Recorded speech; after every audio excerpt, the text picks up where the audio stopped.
I kind of thought that maybe talking about my spiritual experiences would be good in a church setting because my spiritual experiences are rooted outside of the church setting. I did not gain them in a church setting. And I think for people who came up through a church setting and have always lived within the church setting, there are things maybe that I've been a part of that people have not seen or been a part of. So my goal is to kind of give people a chance to have an awareness of some other avenues that are out there. So anyway, that's me and what I'm trying to do today. I think we'll do our chalice lighting, so maybe if you could follow along with me. May the light we now kindle inspire us to use our powers to heal, not to harm, to help, not to hinder, bless and not to curse, to serve you, Spirit of freedom. Okay, so the next item is joys and sorrows. We always lead off that way.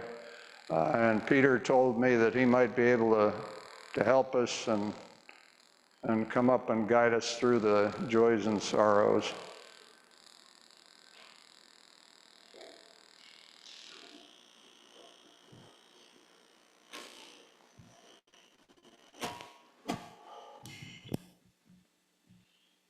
In this church, and particularly in this particular congregation, our personal relationships and our personal people, I guess, are as important as anything else. And often one or more of us has something that's important specifically to ourselves that we might choose to share with the gathering. And so we set aside a little bit of time for that. And I like to give you a couple of moments to meditate or think through what you might want to share with us today, some personal high or some personal low that is important enough to you that you'd like to share it. So let's take that moment right now.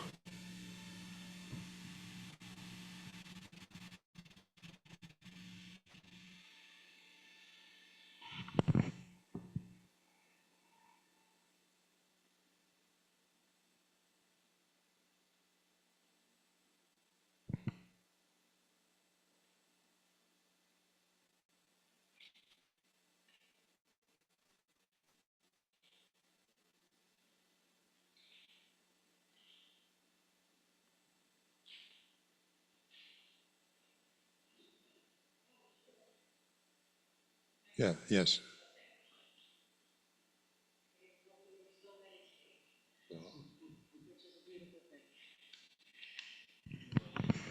Yes. Hi, Meg. You remember that there was like a little saying when we were younger, like make new friends, keep the old, some are silver, but the others gold. Well, I had an opportunity to go to my high school reunion last weekend. It was like the 50th anniversary of alternative education in Ithaca, New York, which was really beautiful. And I got to see some of my friends I hadn't seen in so long. And I realized we all have struggles, and we all find strengths in different ways, like Bill was talking about with his spirituality. So I just wanted to show my gratitude for my old friends and my new friends.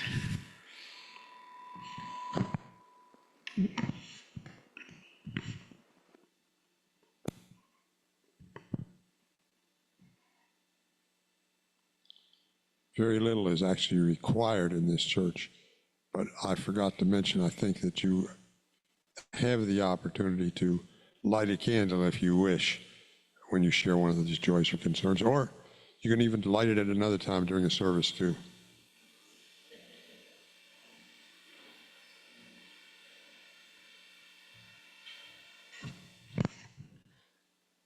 Good morning, everyone. I have a joy. I actually had a birthday. It was Saturday, the 13th, You might have heard of other things that happened on that day, maybe, international, national. But one of the good things was one of my old friends wanted to take me out to a hot dog place and eat. Most people don't know that I really love a burnt hot dog. It's got to be a certain burnt hot dog. Fries are good too.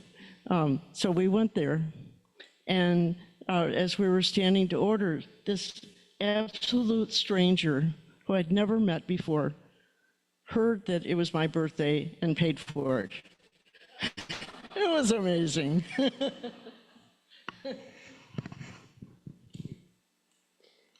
That's definitely the worth lighting a candle for, Marge.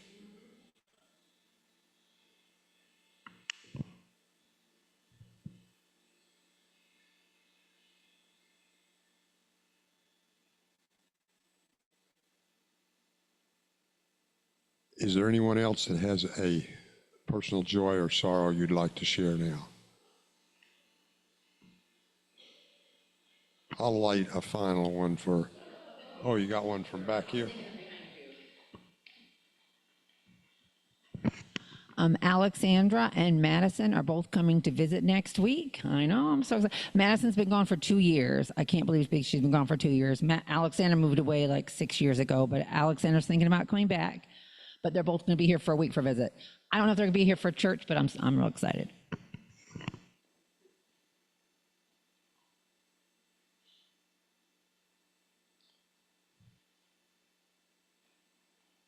No one from the Zoom, is there?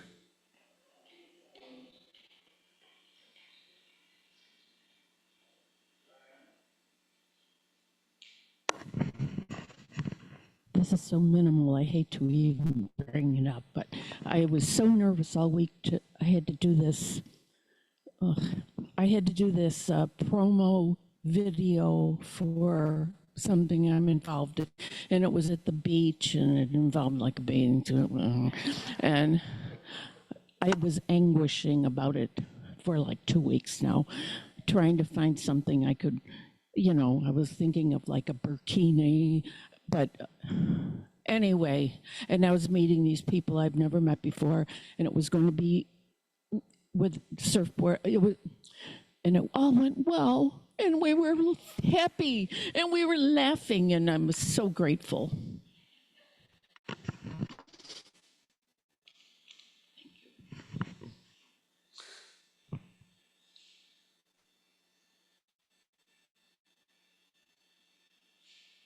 I know no one can beat that one, but does anybody else have one you'd like to share?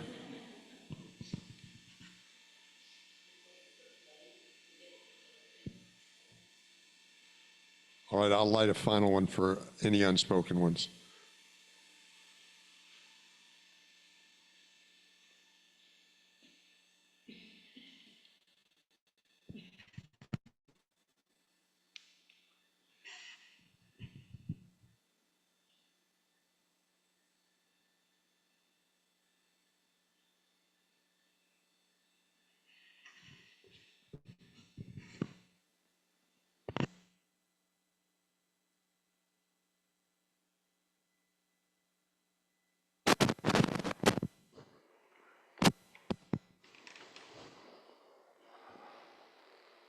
Okay.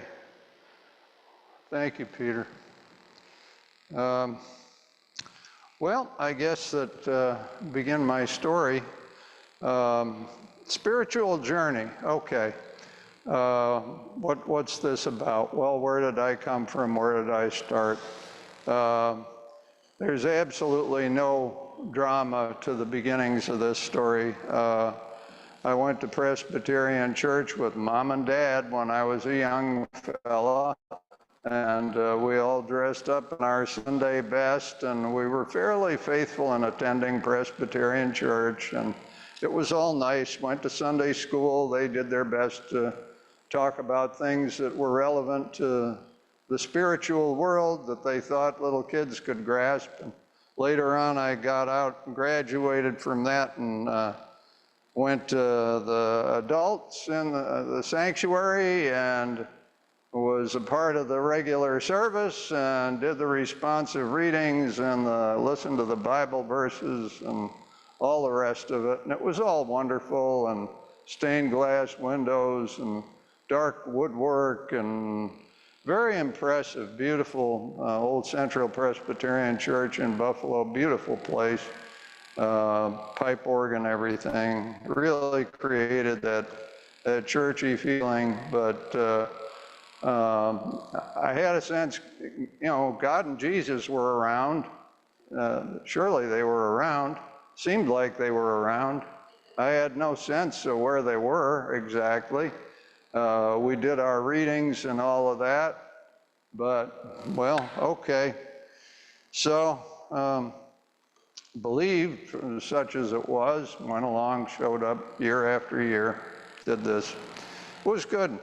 But I never thought of myself as being really spiritual. And I've tried to follow along with all this, but it didn't take me in any special direction, really. But later on, a couple of things happened, one of which was I left the Presbyterians, and in the early 80s, I started attending the UU Church of Amherst. And that, too, was a good experience in a different way, more thoughtful, more fellowship, more fun, more all of the things that we have come to know and love from UUdom.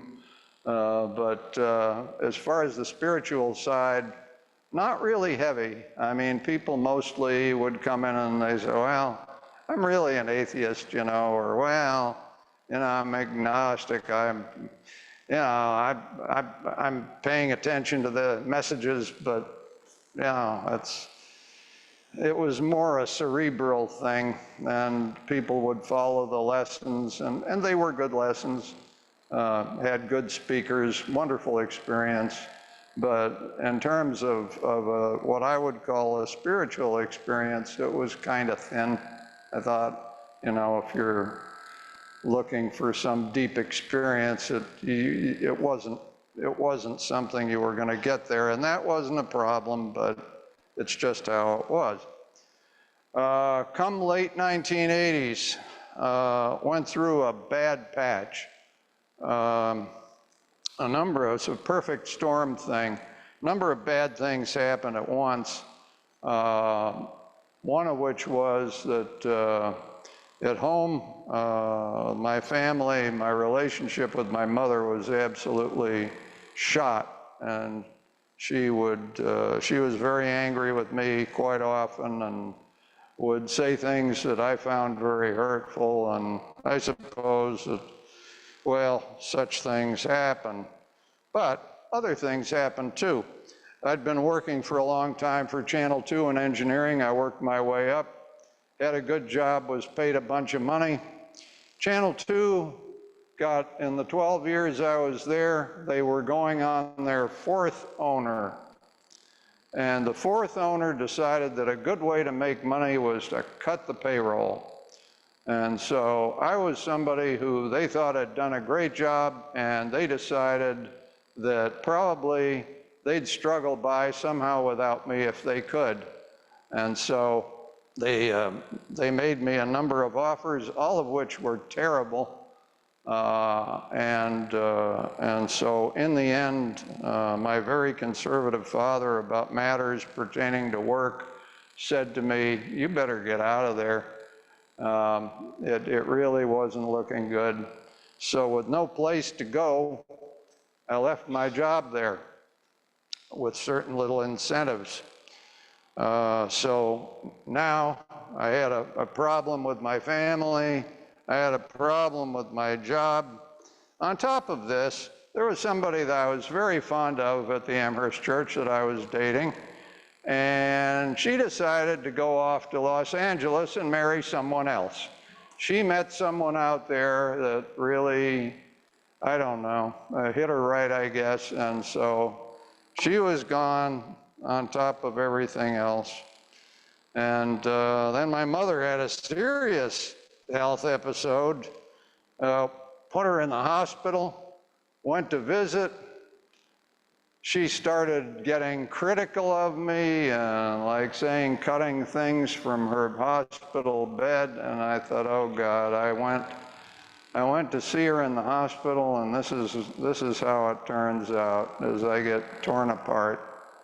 Wow, on top of everything else, isn't this just grand? So anyway, I really was having a tough time with this. I felt like I was alone with all this misery. And I went to a counselor, and she said, why don't you go to Al-Anon meetings? Because it also turned out concurrent with this that I had a friend or a relative who had a very serious drinking problem, and on top of everything else was making life virtually unmanageable on top of all the rest of it. So I thought, well, okay, Al-Anon meetings, that can't, don't pay much, go there, do that, we'll try it.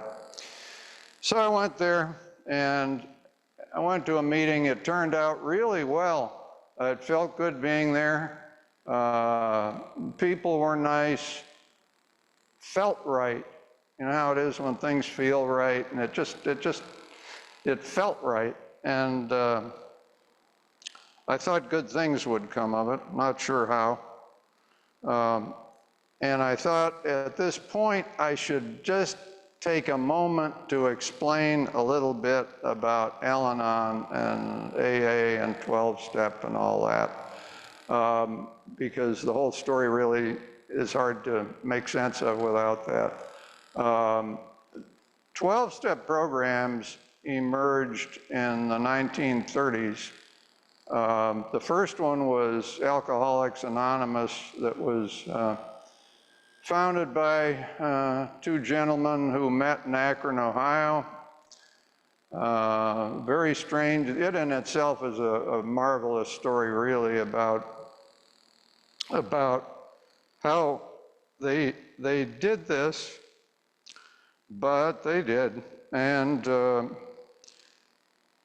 the basic principle was that if you had people with a common problem who got together in a sort of spiritual environment, that they could find a solution to their problem, or they would try. And so they did, and it was very successful. AA branched out quickly because it was a successful thing. It was cheap to go to. All they'd have to do is pay to have a place in a church basement to rent, invite people who wanted to recover from alcoholism, and people would sit and they would talk and they would compare notes and they would try to invoke whatever spirituality, whatever prayers, anything of that nature they could bring into it to try to keep the wolf away from the door and achieve some kind of recovery from alcoholism. Turned out to be a very successful program. And so it went on and spread and went from city to city, and there were people having meetings in church basements and various other places all over. But what came of that, in turn, was in about the 50s, there were people who were related to alcoholics or friends of alcoholics who too felt that they had problems. And so they in turn set up Al-Anon.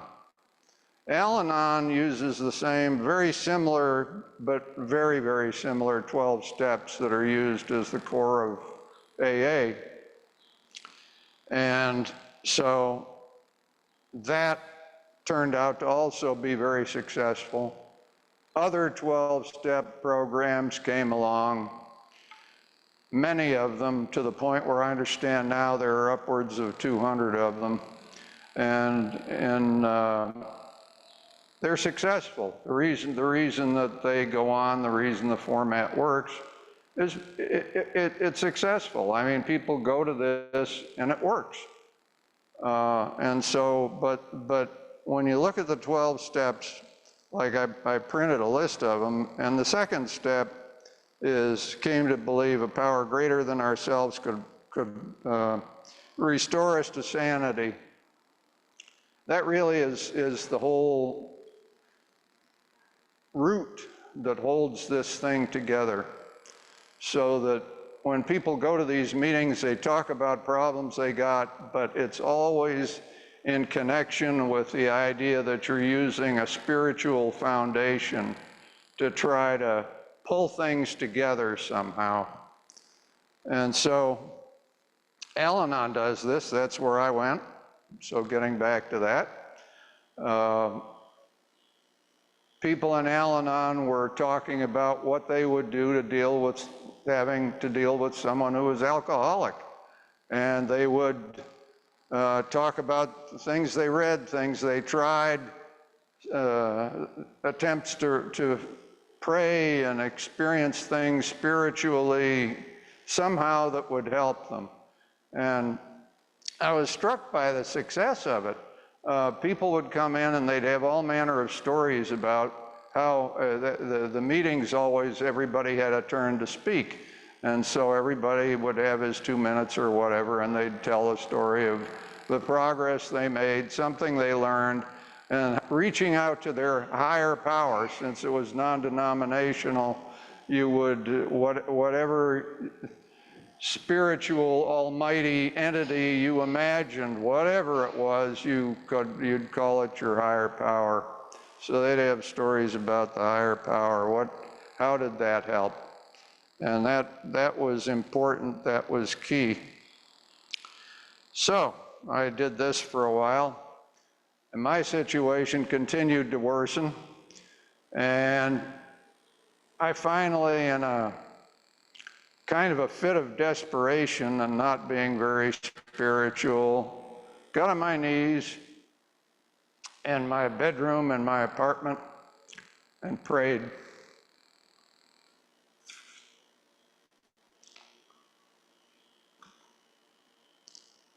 And it was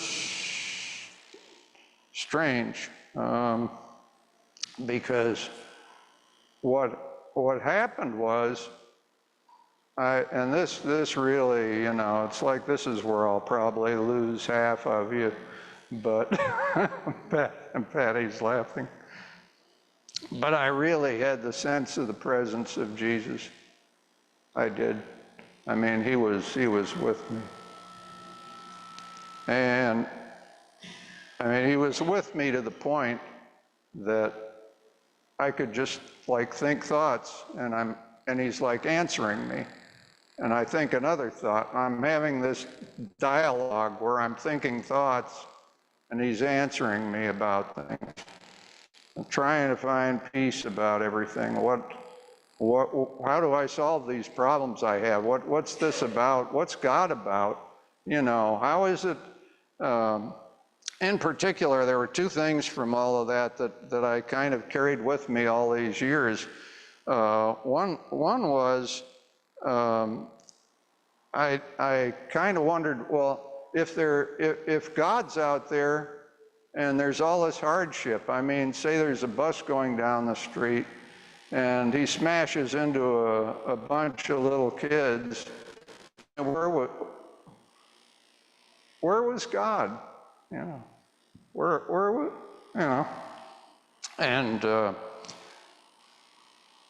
and so his answer was, well, God is not in all places at all times.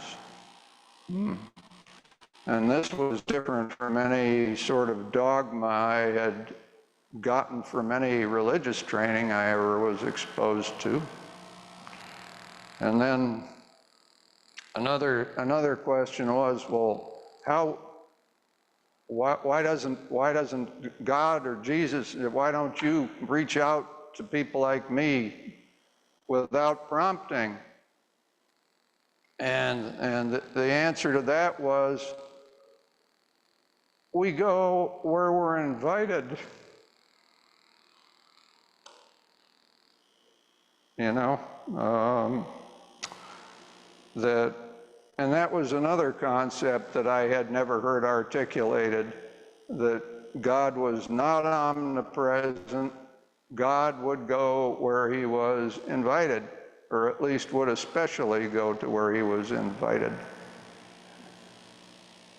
Made sense to me. I mean, when you think about it, your friends come to you or talk to you. When you invite them, you want to reach out to them. So wouldn't it make sense that it would be this way? My engineering mind liked that idea. Seemed perfectly logical to me. Again, it didn't line up with anything spiritual I ever heard in church, but there it was. So anyway, this was a huge comfort to me. The idea that you could add Jesus. I mean, there he was. I mean, he was living around in my head somehow. And I got huge comfort from this. I was really had a sense of healing, really, from it. It made me feel so much better. And I had a couple more encounters like this, and by the third one, I was out walking, I remember, and I thought, I'm going nuts. I mean, it's like, I'm talking to this guy, and he's not here. They have a name for this. And so Jesus is in my mind, and I said, you know, I think I'm losing it, you know. I mean, I love talking to you, but this is like, I think I'm losing my grip here, you know. I mean, this is like getting to the point it's scaring me. And somewhere along through this, I remembered there was that line that's about the wise men or something in the Christmas story about them coming to Jesus in the stable and all that. And they said, and I remember that they used the term, they were sore afraid. And I thought, yeah, you would be. So anyway, his response to me was, all right, if this bothers you, I don't want to bother you. I'll be with you, but I won't upset you. I'll stay in the background. So it's been that way ever since.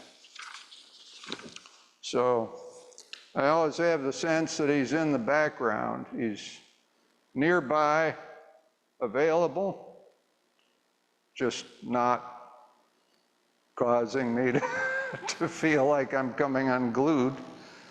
I haven't had any more experiences like that since then. I think that was in the late 80s, so that puts us out 30 years or so. So I think we can assume my mental health is reasonably stable and unchanged, and I do seem, I think, rational most of the time. So anyway, but going back to Al-Anon, I must have attended 1,000 Al-Anon meetings. I'd go a couple of times a week to different ones, and it was always the same kind of stuff. What I found was that, unlike church, this was like nuts and bolts spirituality. This was not that you do a responsive reading, not that you would hear a Bible verse. This was somebody who had a problem, and they tried to do something to find an answer. And it worked. I mean, for them, it worked for them differently. I never heard one of them, and I heard I don't know how many stories from people at meetings. I don't remember anybody with a story quite like mine, but they had their own profound experiences of one kind or another. And they worked for them pretty much the way mine did for me, and they helped them. And so, and as I would listen to all these stories, the thing that everybody can relate to is everybody has seen the movie It's a Wonderful Life. And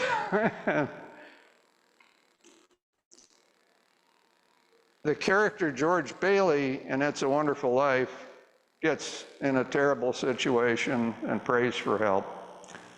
And miraculously, this character shows up and helps him. Not God, but some surrogate, Clarence. And things start to get better. And when you'd hear the stories from the people who were in the 12-step Al-Anon meeting, the thing that always was the same was that basically the way they found their spiritual connection was a variant on this, that they would be at such a low place, they would reach out and somehow something would be revealed to them, and that somehow through that they would find whatever solution it was that they needed. And so I say this because to tell you a story like this and not frame it in some sort of tangible terms, it makes it hard to follow. But I mean, here, this kind of was a story that everybody's seen, and it really is way more common than you would think. This isn't just something that's made up for the screen. I mean, these things do happen, and they happen a lot to hundreds of people. But it doesn't happen this way in church. It doesn't. And I guess that I've been toying with the idea of doing a talk like this in here for years. And because I thought, as folks who go to church, they're interested in all sorts of different things. In UU Church, they're open to all sorts of different ideas and whatnot. But this is maybe something that they never really had a chance to see, experience, have any sense of. Maybe to them it's just a silly line from a movie, And I thought, I care about the people in my church. I do. And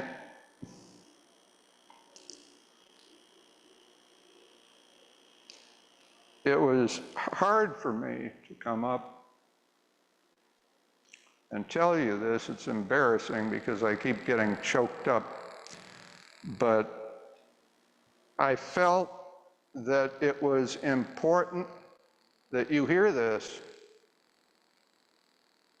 because if somebody like me who hadn't been through this set of experiences never told you about this, you might just think, well, there just is no such thing. It might never occur to you that there could be such a thing. And maybe even now you say, gee, isn't it a shame our friend in church had a mental breakdown, and well, you can take it that way if you want. But I hope it helps. Just as a little follow-up, things after the core of all of this turmoil in my personal circumstances, as things always do, they straightened out. I got a new job to replace the one that fell apart. Better job, different TV station, Channel 7 this time. Better job, manager, that was good. Then I ran into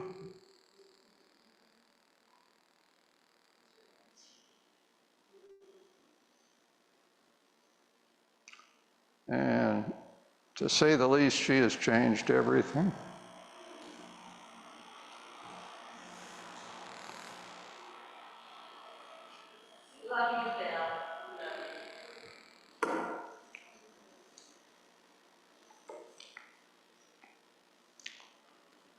So anyway, but there's a little more. I'll just round it a little more. you know, Patty was wonderful. We all know that. So.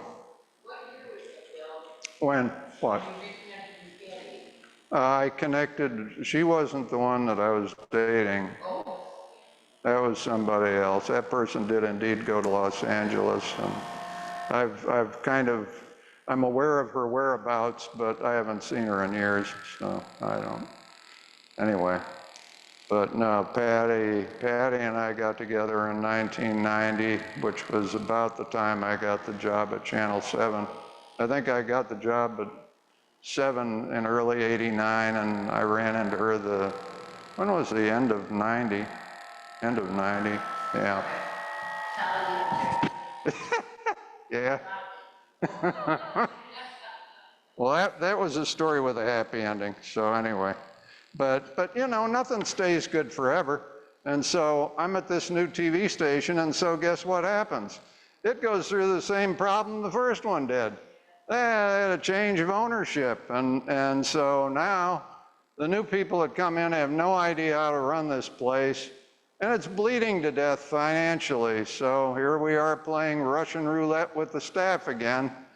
And you'd come in on a Monday, oh, well, the art director's gone. Oh, well, they fired the receptionist. Oh, well, you know, we had a #1 station, and through their incredibly excellent management, we went down to #3, where they still are to this day, all through bad management.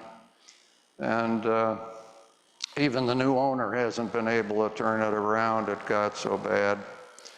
But anyway, and I guess I shouldn't belabor this too much, but I did want to tell you this last part. Excuse me. One of the things I always wanted to do was to work for the phone company, which seems for probably a lot of people like a really odd thing to want to do.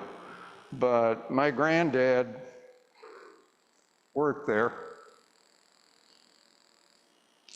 It was sort of a family thing, and so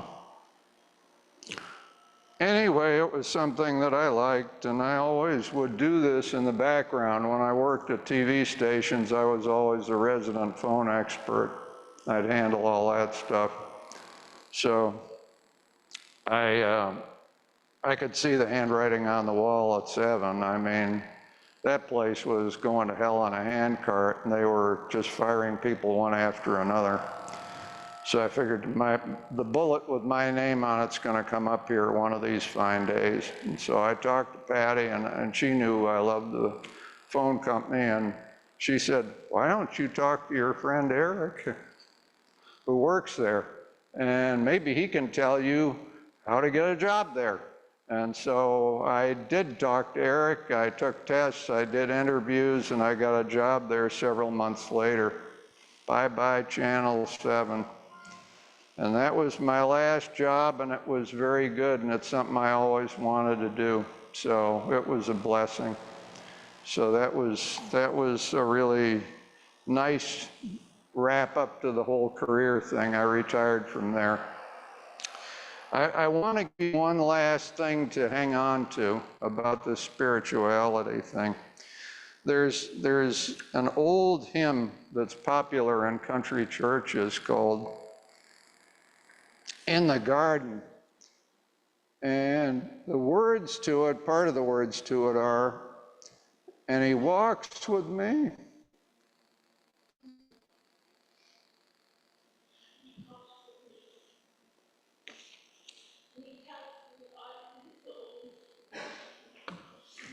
Walks with me, talks with me, tells me I am his own.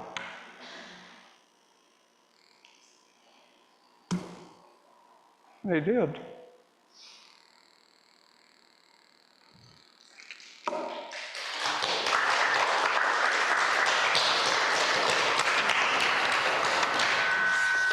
I know I've beaten this thing to death, but if anybody has a question or comment, you're certainly welcome to offer it at this point. Yes, no, anybody? You you have a comment. Well, you need a microphone, and I, as the audio man, will provide it to you. So I'm talking to Bill shortly after we started dating, and he starts telling me the story about Jesus. And I thought, I knew this guy was too good to be true. Well, oh, okay. Well, I was thinking about trying to work that in there somewhere, but I never really quite made it. So anyway, but I really, really did want you to hear this. I did, and I wanted to for years. I mean, I just did. And, you know, in a way, I wish we had a few more people to hear it this morning, but those of you who came, it just warms my heart that you did, and I'm so grateful. And I hope that somebody will get some takeaway from this that they can use. Just the idea that there's this transcendental thing out there that's available to you if you ask. You have to ask. So that's it. Thank you. I just wanted to say thank you, Bill.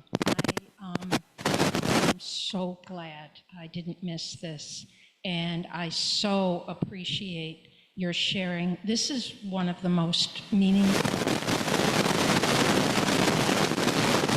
at all, but this is one of the most meaningful things I've heard in this space. And I love this church, so as I say, that's not a put down on the church, but your sharing means so much to me, and thank you so much. It takes courage to share such personal stories, and in our society, we do fear very much when we have what we consider, this is of course my opinion, that when we have what I would consider an out of normal, in quotes, experience, we do worry about our mental health, and we have such fears about things like that. But this is so meaningful, and you're touching on something about community, and I believe other powers that can be very, very helpful to us. And again, thank you, Bill. It takes courage, and I so appreciate you did it. Well, that's very kind, and thank you. I can put that away. Yeah, thank you. I could use this one too.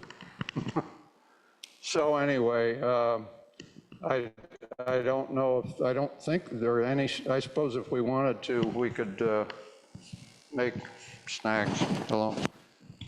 Sometimes the audio in here gets a little faint. You can't tell if it's working or not. Pardon me? Yes, and if you have an announcement, I think that, she always keeps me on track. It's incredible. So yes, by all means, if you have an announcement, I urge you to share it. Okay. So Teresa and Betsy and I worked on the pledge drive in the spring. And we actually always have fun doing it, believe it or not, asking people for money. But I wanted to give you a final, I believe this is our final report. We surpassed the past 2 years, which isn't easy in this little church, but we did. Members are up 6%. That's really good.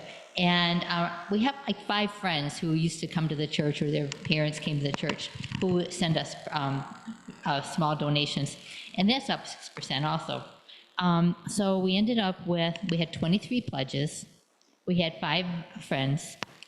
6 of our pledgers increased their pledges. We had 4 new pledges this year, which was a huge help. And we ended up with a total of over $31,000, which is a couple $1,000s than in the past couple of years. So thank you to everybody. and we live to work to be here another year.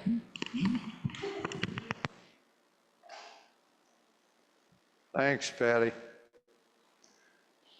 Well, actually, if we hold to the format, you know, we should be doing the chalice extinguishing, and so I feel that I should do that. So if you care to join along with me, we extinguish this chalice, but not the light of truth, the warmth of community, or the fire of commitment.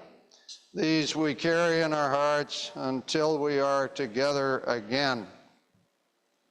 And again, I thank you. It's been a privilege to chat with you this morning.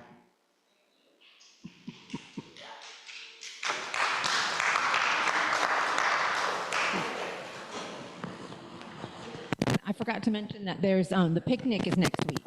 If anybody wanted to sign up, I know a few people signed up. Nobody signed up for dessert, so oh, you did? Okay. I still might bring a Kool-Aid pie. We still need more. Next week, okay. Yeah, that's gonna be our church service in the community.